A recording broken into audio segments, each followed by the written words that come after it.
नमस्कार, स्वागत है आपका कब बदलेगी तस्वीर में। मैं हूं आपके साथ विशाल गर्ग। खबर की शुरुआत करते हैं। आजादी के 7 दशक बाद भी पहाड़ के लोग मूलभूत सुविधाओं से वंचित हैं। चकराता के उदावा गांव से भी एक ऐसी तस्वीर सामने आ रही है जिसमें डंडी कंडी के सहारे लोग एक बीमार बुजुर्ग को अस्पताल ले जा रहे हैं। देखिए इस रिपोर्ट में। चकराता विधानसभा क्षेत्र के कुछ गांव ऐसे हैं जहां आज तक सड़कें नहीं पहुंची है, जिस कारण से वहां के लोगों को काफी कठिनाइयों का सामना उठाना पड़ता है।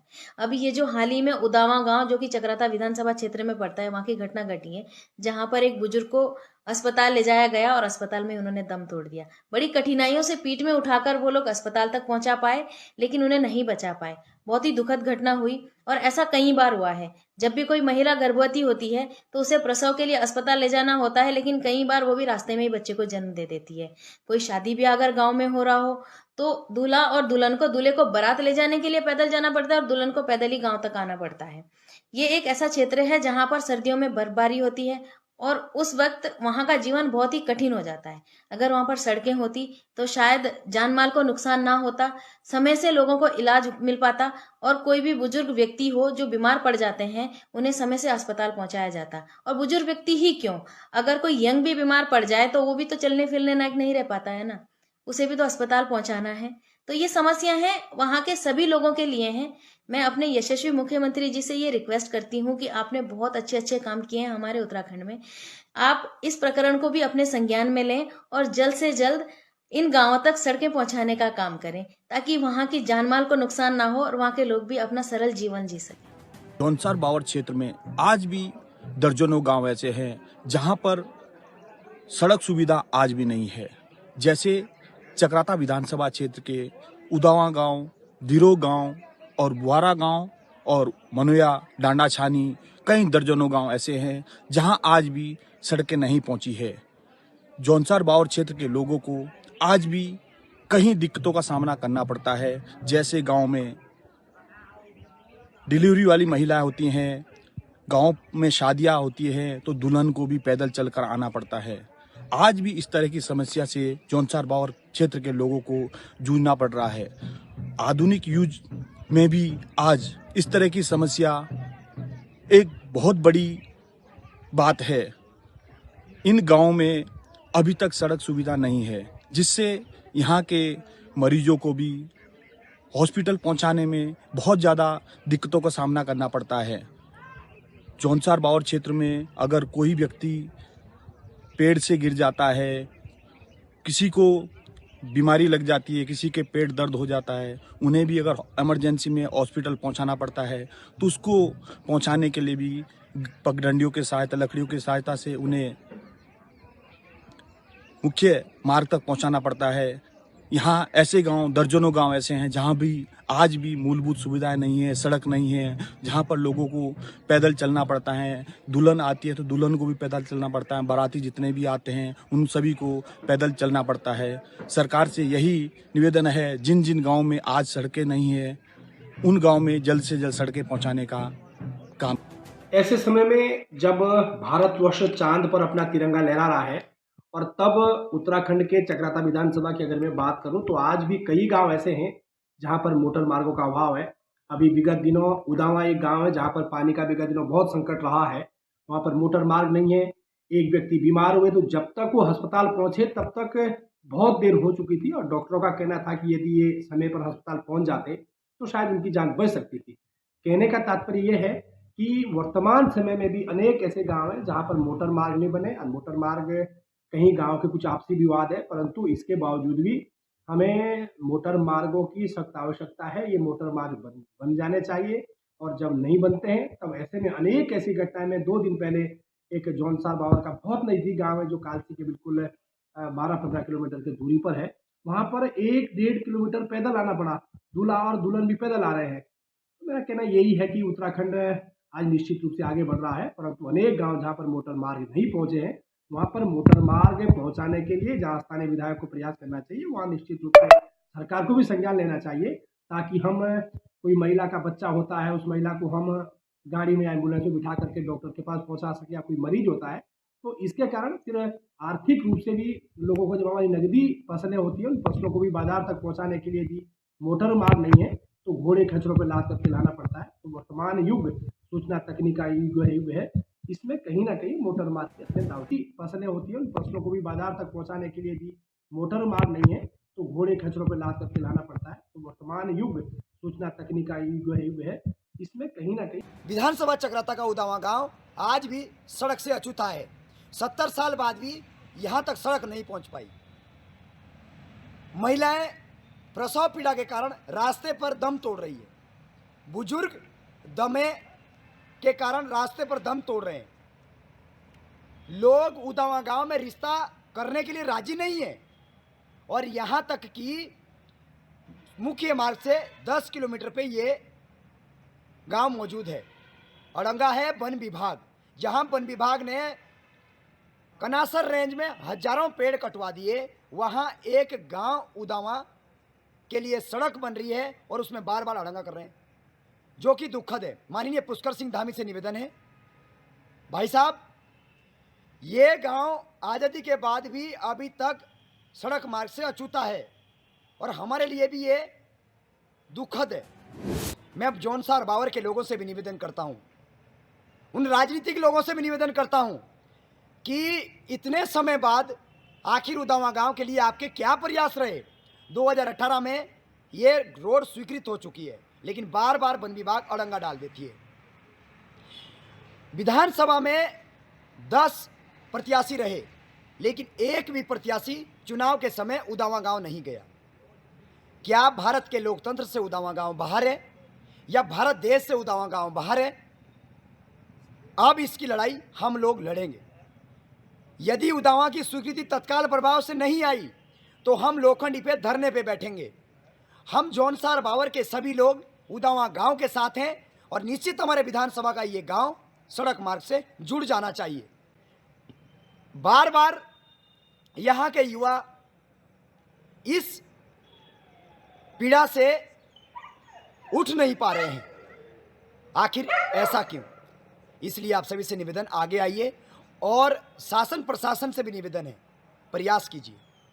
आखिर उदावा गांव एक रहस्य ना बन जाए, इसलिए समय के साथ पे जाग जाइए और एक उदावा गांव को रोड से और संवाददाता सतपाल धानिया हमारे साथ जुड़ गए हैं। सतपाल जी, किस तरह की ये दिक्कतें अब लोगों को करनी पड़ रही है? क्योंकि जिस तरह से तस्वीरों के माध्यम से हम देख रहे हैं कि डंडी कंडी का सहारा लेकर के उनको इधर उधर जाना पड़ रहा है, तो कितनी तकलीफें लोगों को वहां पर हो रही हैं? जी बिल्कुल देव विशाल, आपको बताना चाहूंगा, जो जौनसार बावर है जी। एक जनजाति क्षेत्र है। जनजाति क्षेत्र इसे इसलिए घोषित किया गया, वहां पर सुविधाओं का अभाव था, वहां का जनजीवन अस्त व्यस्त था। जी। जनजाति क्षेत्र तो चक्राता विधानसभा को घोषित कर दिया गया, लेकिन वहां की जो मूलभूत सुविधाएं हैं उनकी कहीं ना कहीं अनदेखी गई है, जिसका खामियाजा सामने देखने को मिल रहा है। देखिए, जिस तरह से उदावा गांव का उदाहरण सामने आया कि उदावा गांव में सड़क ना हो पाने की वजह से 10 किलोमीटर लोगों को, एक बीमार व्यक्ति को डंडी कंडी के सहारे उठाकर मुख्य मार्ग पर लाया गया और अस्पताल पहुंचते पहुंचते उस व्यक्ति की मौत हो जाती है। डॉक्टरों का भी कहना है कि अगर समय से इलाज मिल पाता तो शायद इन बुजुर्ग की जान बच जाती। तो एक बड़ी विडंबना है जौनसार बावर क्षेत्र के लिए। देखिए, जहां आज व्यक्ति चांद पर पहुंच गया और जौनसार बावर में सड़कें नहीं है, दर्जनों भर गांव आज भी सड़कों से अछूते हैं। ग्रामीणों की जो समस्याएं हैं, जो रोजमर्रा की दिक्कतें हैं, वो सामने आ रही हैं। हालांकि देखिए, जिस तरह से एक बताया जा रहा है कि क्या नाम ले, जो पूरा जौनसार बावर है उसे चमका दिया गया है, लेकिन जो हालात सामने आ रहे हैं वो कहीं ना कहीं सोचने वाली बात है। जो जौनसार बावर जो क्षेत्र है, ये कहीं ना कहीं सीमावर्ती जो अंतर्राष्ट्रीय सीमाएं हमारी, यहाँ से होते हुए वहां रास्ता गुजरता है। तो अगर ये जो मुख्य मार्ग है उनकी हालत ही बहुत दयनीय बनी हुई है। हालात ये है कि लोगों को अब मूलभूत सुविधा ना होने के चलते पलायन करना पड़ रहा है। देखिए, पलायन एक बहुत बड़ी समस्या उत्तराखंड में है और पलायन की जो सबसे बड़ी वजह यह है कि मूलभूत सुविधाओं का ना मिलना। अगर ग्रामीण क्षेत्रों तक सड़कें, अस्पताल, स्कूल बन जाते हैं तो पलायन क्यों होगा? पलायन आयोग भी बना दिया गया, लेकिन समस्या क्या है उस पर कभी किसी ने गंभीरता से विचार नहीं किया, जिसका खामियाजा आमजन को भुगतना पड़ रहा है। जौनसार बावर की बात की जाए, जौनसार बावर एक कह सकते हैं कि स्विट्जरलैंड जैसा है हमारे यहाँ उत्तराखंड में। लेकिन अगर वहां पर मूलभूत सुविधाएं जैसे सड़कें हुई, पानी की व्यवस्थाएं हुई, सिंचाई की व्यवस्थाएं हुई, या स्कूल की बात करें, वहां के हॉस्पिटल की बात करें, तो तमाम चीजों की हालत जो दयनीय है। जो ग्रामीण है वो अपनी समस्या को लेकर कई बार गुहार लगा चुके हैं, लेकिन कोई भी सुनने को तैयार नहीं है। उदावा गांव देखिए, जिस तरह से आप तस्वीरों में देख रहे हैं, उदावा गांव से बीमार व्यक्ति को किस तरह से डंडी कंडी के सहारे लाया जा रहा जी। है। और सड़क बिल्कुल नहीं है। सतपाल, आप बने रहिए हमारे साथ। भरत चौहान भी हमारे साथ जुड़ गए हैं, सामाजिक कार्यकर्ता है। भरत जी, बहुत बहुत स्वागत है आपका चैनल पर। धन्यवाद। भरत जी, जिस तरह से देखा जा रहा है कि जो चक्राता का उदावा गांव है, वहां आज भी काफी परेशानियों का सामना स्थानीय लोगों को करना पड़ रहा है। आज भी डंडी कंडी का सहारा लेना पड़ रहा है। किस रूप में देख रहे हैं और क्या आप कहना चाहेंगे इस पूरी? पहले तो मैं आपके चैनल का धन्यवाद व्यक्त करता हूं कि जिन्होंने जी। जौनसार बावर की इस मूलभूत समस्या की ओर सबका ध्यान आकर्षित किया है। जी। यदि मैं जौनसार बावर की बात करूं तो आजादी से और अब तक वहां पर कांग्रेस के विधायक जीतते आए हैं, जो इस समय वर्तमान में विधायक है, पूर्व में जी। नेता प्रतिपक्ष भी रहे हैं। उनके पिताजी को भी यहाँ पर नेतृत्व करने का एक बार नहीं बल्कि 8 बार मौका मिला है। जी। और मेरा कहना है कि वर्तमान समय में ठीक है कि भाजपा की सरकार है, परंतु इससे पहले भी जिस गांव की आप चर्चा कर रहे हैं, जी। पानी के संकट से वो गांव बहुत जूझता रहा और वर्तमान समय की जो स्थिति आज पूरे उत्तराखंड में ये विषय बना हुआ है जी। कि सड़क न होने के कारण, और आज केवल एक गांव नहीं है जौनसार बावर का ऐसा। जी। मैं भी आपको सुन रहा था, आप कह रहे थे कि पर्यटन के दृष्टि से बहुत महत्वपूर्ण स्थान है और अगर सबसे कम पलायन हुआ है तो वो जौनसार बावर से हुआ है। जी। परंतु अभी भी जो मूलभूत रोड जैसी समस्या है, पानी की समस्या है, अनेक गाँव में ये बनी हुई है। मेरा कहना है कि आज चांद पर हम तिरंगा भले भारत लहरा रहा है, परंतु ग्रामीण, गांधी जी ने भी बोला है, आज प्रधानमंत्री जी भी बोल रहे हैं कि हम ग्राम के बगैर अधूरे हैं, ग्रामीण क्षेत्र के बगैर अधूरे हैं। जी। तो ग्रामीण क्षेत्रों में मूलभूत सुविधा, ये चाहे वो स्थानीय विधायक हो चाहे वो सरकार हो, सबको देनी पड़ेगी, तभी हम भारत की कल्पना कर सकते हैं। तो ऐसे में प्रशासन इस ओर ध्यान क्यों नहीं देता है? क्यों आज भी सड़कों का अभाव है इस क्षेत्र में? ऐसा है कि प्रशासन को सरकार में बैठे हुए लोग, उस क्षेत्र का प्रतिनिधित्व करने वाले लोग जैसा चलाएंगे, प्रशासन तो वैसा चलेगा। मेरा कहना है कि इतना लंबा समय हो गया है, यहाँ से जो स्थानीय विधायक है उनको इस ओर कहीं ना कहीं पैरवी करनी चाहिए थी। तो बहुत सारे गाँव आज ऐसे हैं जो सड़क से वंचित है। अभी 3 दिन पहले गाँव में मैं गया, हम बारात में गए और बारात से हम लगभग 1.5 या 2 किलोमीटर हम उस शेरी गांव के, जो कालसी विकास खंड में पड़ता है, लगभग कालसी से केवल 15 किलोमीटर की दूरी पे, परंतु मोटर मार्ग नहीं है। हो सकता है कि हवाला देते होंगे, कहीं फॉरेस्ट की क्लियरेंस का विषय होगा या कुछ और समस्याएं होगी, परंतु सड़क तो पहुंचनी चाहिए। उसके लिए तो सब लोगों को सामूहिकता से प्रयास करना चाहिए। और इस बात को लेकर के लोग आक्रोशित भी है, लोग परेशान भी है।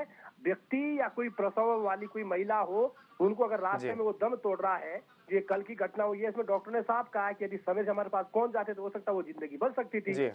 तो इसलिए कहीं ना कहीं स्थानीय विधायक को भी और सरकार को भी इस पर ध्यान देना चाहिए, ताकि जो ग्रामीण क्षेत्र है, जिसको हम एक ग्रामीण मॉडल की बात करते हैं, ताकि वो ग्रामीण क्षेत्र में लोग वहाँ बसे रहे और तभी बसेंगे जब वहाँ मूलभूत सुविधाएं होगी। बिल्कुल भरत जी, बहुत बहुत शुक्रिया आपका चैनल से जुड़ने के लिए। और नवीन ठाकुर भी हमारे साथ जुड़ गए हैं, बीजेपी के प्रवक्ता है। नवीन जी, बहुत बहुत स्वागत है आपका चैनल में। नमस्कार, धन्यवाद। नवीन जी, ये चक्राता के उदावा गांव की जो तस्वीरें हैं वो बहुत कुछ बयां कर रही है। आज भी उदावा गांव ऐसा है जहां पर मूलभूत सुविधाएं नहीं मिल पा रही हैं। बड़ी परेशानियां का सामना जो है वो लोगों को करना पड़ रहा है। बिल्कुल, बहुत दुर्भाग्यपूर्ण है जी। और आजादी के इतने वर्षों बाद भी अगर वहाँ सड़क नहीं पहुँच पाई तो निश्चित तौर पर जो है वहाँ के जनप्रतिनिधियों की ये फेलियर है, वहाँ के जनप्रतिनिधियों के विकास पर सवालिया निशान है। जी। और यशस्वी मुख्यमंत्री पुष्कर सिंह धामी जी ने अब निर्णय लिया है, प्रत्येक गांव को, उत्तराखंड के प्रत्येक गांव को, उसकी आबादी 150 भी होगी, उसको भी जो है सड़क से जोड़ा जाएगा और इसको लेकर महत्वपूर्ण योजना बनाई गई है। PMGYS के तहत जो है हमने सड़कों का जाल गांव तक बिछाने का काम पिछले 5 वर्षों में लगातार बहुत तेजी के साथ किया। जी। हाँ, कुछ गांव अभी अधूरे हैं, उनको भी जोड़ने का अगला जो हमारा लक्ष्य है, उन सभी गांवों को जोड़ने का है। आने वाले समय में उन सब गांवों को हम जोड़ेंगे। लेकिन जो चक्राता की आप बात कर रहे हैं, तो वहाँ से कांग्रेस के विधायक प्रीतम सिंह जी हैं। मेरा उनसे भी निवेदन है कि उन्होंने आज तक जो वहाँ की सोच क्यों नहीं ली, उन्होंने क्यों वहाँ के लिए जो है सरकार को प्रस्ताव नहीं भेजा। मुझे कभी दिखता नहीं कि वो किसी विकास के कार्य को लेकर कोई बड़ा प्रस्ताव लेकर जो है मुख्यमंत्री के पास गए हो या किसी केंद्रीय मंत्री के पास गए हो या विकास को लेकर वो चिंतित रहते हो। वो केवल और केवल जो है सत्ता के लिए ही वहाँ पर बने रहना, ये भी उचित नहीं है। जबकि हमारे मुख्यमंत्री जी तो विपक्षी विधायकों के भी सारे काम करते हैं, लेकिन जरूरत है वहाँ पर उसका प्रस्ताव लेकर जाएं, मुख्यमंत्री जी से आग्रह करें। और भी बहुत सारे तरीके हैं कार्य कराने के, लेकिन जब जनप्रतिनिधि जो है अपने क्षेत्र की जनता के विषय में ही नहीं सोचेगा तो निश्चित तौर पर जो है ये उनका फेलियर है, उनको सोचना चाहिए। लेकिन नवीन जी, भले ही विधायक कांग्रेस पार्टी के हों, लेकिन सरकार तो आप ही की है। बिल्कुल, मैंने पहले ही जोड़ा कि हमारी सरकार ने, आप आंकड़ावार देख लीजिए जी। मैं एक्यूरेट अभी क्योंकि तुरंत फोनों पे जुड़ा हूँ, लेकिन 7,000 के करीब जो है किलोमीटर सड़कें जो है पिछले 7-8 साल में बनी है। जी। और इससे पहले रिकॉर्ड कांग्रेस तो इससे पहले 10 साल रही, 5 साल एक बार, 5 साल एक बार, उनके 10 साल में भी इतनी नहीं बन पाई। जी। और अभी भी मैंने कहा कि बहुत काम होना बाकी है, जी। उसके लिए भी हम जो है बहुत तेजी के साथ जो है जुटे हुए हैं। और माननीय मुख्यमंत्री पुष्कर सिंह धामी जी का स्पष्ट मानना है, स्पष्ट कहना है, स्पष्ट लक्ष्य है कि हम उत्तराखंड को देश के अग्रणी राज्यों में शामिल करेंगे। उसके लिए वो दिन रात मेहनत कर रहे हैं। अभी प्रधानमंत्री ग्रामीण सड़क योजना के तहत मैंने कहा, गणेश जोशी जी भी गिरिराज जी से मिलने दिल्ली गए थे और तकरीबन 150 सड़कों को जो है स्वीकृत कराकर लाए हैं। उसके बावजूद बहुत ज्यादा जो है काम होना बाकी है। और हमारे मंत्रीगण, हमारे मुख्यमंत्री, हमारी जो है सरकार है, बहुत संवेदनशीलता के साथ, बहुत तेजी के साथ जो है विकास के कार्यों में जुटे हुए हैं। और भविष्य में जो है इन सब अधूरे कार्यों को पूरा करने का संकल्प भी हमारी ही सरकार ने लिया है, क्योंकि कांग्रेस के ना विधायकों से ना सरकारों से कभी जनता को उम्मीद रही, और जो विधायक है उनसे भी उम्मीद नहीं है। तो इस पूरे मामले में आप फेलियर किसका मान रहे हैं सर? लेकिन मैंने कहा स्थानीय जनप्रतिनिधि की ज्यादा जिम्मेवारी है। उनको जो है अपने क्षेत्र की जनता के लिए सोचना चाहिए। अब तक जो है वो लगातार जो है हम देखते आ रहे हैं, 15-20 वर्षों से तो हम ही देख रहे हैं कि और प्रीतम सिंह जी विधायक हैं, हमारे तो कभी जो है विधायक नहीं बन पाए। लेकिन 15-20 साल से वो स्वयं है, उससे पहले उनके पिताश्री रहे, तो अब तक जो है उन लोगों ने क्या किया, तो वहाँ की जनता को भी पूछना चाहिए। और सवाल जनता पर भी है कि वो फिर क्यों चुनते हैं ऐसे प्रतिनिधियों को, उनसे क्यों नहीं सवाल जवाब करते? वहाँ के गांव वाले लोग कितनी बार जो है प्रीतम सिंह क्या गए या कभी उनके आवाज पर क्यों नहीं धरना देते, क्यों नहीं बैठते वहाँ पर? पहले तो उनको अपने स्थानीय विधायक से पूछना चाहिए ना, क्योंकि स्थानीय विधायक सरकार के पास गया कि नहीं गया, प्रस्ताव लेके गया कि नहीं गया? जी। हाँ, उनके विधायक ने अगर सरकार के समक्ष प्रस्ताव रखा होता, सरकार ने काम न किया होता, तब सरकार का फेलियर था, तब सरकार पे सवाल था। लेकिन मुझे दिखता नहीं है कभी। या आप ही बता दीजिए, कभी आपको सुर्खियों में दिखा कि प्रीतम सिंह ने इतनी सूत्री मांग को लेकर मुख्यमंत्री से भेंट की? इस प्रकार जो अभी हमने देखा, गणेश जोशी जी दिल्ली गए तो गिरिराज जी से मिले, उन्होंने मांग रखी कि मुझे जो है 150 ग्रामीण सड़कों के लिए जो है धन की आवश्यकता है उत्तराखंड के लिए। 150 सड़कों की मंजूरी गिरिराज जी से करा के लाए केंद्रीय मंत्री जी से। तो इस प्रकार विधायकों को भी मुख्यमंत्री जी के पास जाना चाहिए, प्रस्ताव बना के देना चाहिए। जब तक विकास का प्रस्ताव बना के भी देंगे, विकास की मांग नहीं करेंगे, तो कैसे जो है विकास होगा? तो सबसे पहले गलती स्थानीय विधायक की, स्थानीय प्रतिनिधियों की है। उनको जो है कम से कम इन चीजों की सूझ लेनी चाहिए कि आजादी के बाद भी ऐसे गांव हैं जो सड़कों से जो है दूर हैं और मूलभूत सुविधाओं से महरूम है। उसको लेकर जो है स्थानीय विधायक, स्थानीय जो भी जो है स्थानीय उनके नेतागण है, वो जिम्मेवार है। मैं किसी भाजपा या कांग्रेस की बात नहीं कर रहा हूँ। स्थानीय प्रतिनिधि कोई भी हो, वो सर्वप्रथम जो है वो जिम्मेवार है, उसकी जिम्मेवारी। बिल्कुल नवीन जी, बहुत बहुत शुक्रिया आपका हमारे साथ जुड़ने के लिए, आप HNN में जुड़े। और धानिया जी, आपका भी बहुत बहुत शुक्रिया।